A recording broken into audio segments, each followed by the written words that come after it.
నూలులో శతాబ్దాల గౌరవం, పట్టు పరంపరకు ప్రతీక, సంప్రదాయానికి శాశ్వత చిరునామా సఖీ.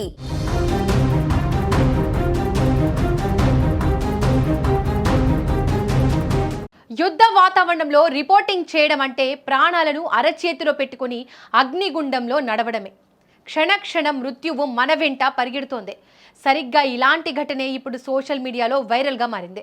లైవ్లో రిపోర్టింగ్ చేస్తుండగా కెమెరాకు కొద్ది అడుగుల దూరంలోనే ఏకంగా ఒక భారీ క్షిపణి దూసుకొచ్చి పేలిపోయింది.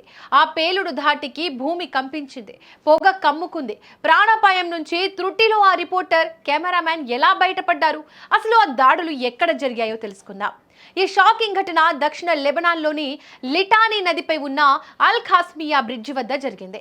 రష్యాకు చెందిన ప్రముఖ న్యూస్ ఛానల్కి లెబనాన్ బ్యూరో చీఫ్గా వ్యవహరిస్తున్న బ్రిటిష్ జర్నలిస్ట్ స్టీవ్ స్వీనీ తన కెమెరామ్యాన్ అలీ రిడాతో కలిసి లైవ్ రిపోర్టింగ్ చేస్తున్నాడు. వాళ్ళు ఇజ్రాయెల్ దాడుల వల్ల జరుగుతున్న విధ్వంసం గురించి వివరిస్తున్న సమయంలో సడన్ గా గాల్లోంచి ఒక భారీ శబ్దం వినిపించింది. మిస్సైల్ దూసుకొస్తున్న సౌండ్ వినగానే స్టీవ్ స్వీనీ క్షణం కూడా ఆలోచించకుండా ప్రాణాలు కాపాడుకునేందుకు కిందకు వంగాడు.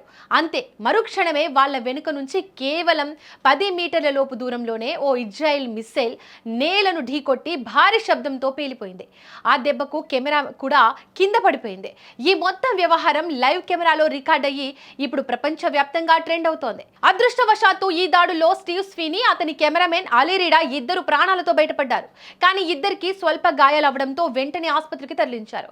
అయితే ఇక్కడ అసలు ట్విస్ట్ ఏంటంటే, తాము ప్రెస్ అని స్పష్టంగా బ్లూ జాకెట్లు వేసుకున్నా కూడా ఇజ్రాయెల్ తమను ఉద్దేశపూర్వకంగానే టార్గెట్ చేసిందని విమర్శలు వస్తున్నాయి. వాస్తవాలను ప్రపంచానికి చూపించకుండా తమ గొంతు నొక్కడానికే తాము ఉన్న లొకేషన్ పై ఇజ్రాయెల్ ఈ టార్గెటెడ్ దాడికి పాల్పడిందని స్టీవ్ స్వీనీ సోషల్ మీడియాలో పోస్ట్ చేశాడు. దీనిపై రష్యా ప్రభుత్వం కూడా సీరియస్ గా స్పందించింది. కావాలనే జర్నలిస్టులపై దాడులు చేస్తున్నారని మండిపడింది. ఇక ఇదిలా ఉంటే ఈ ఆరోపణలపై ఇజ్రాయెల్ డిఫెన్స్ ఫోర్సెస్ కూడా స్పందించింది.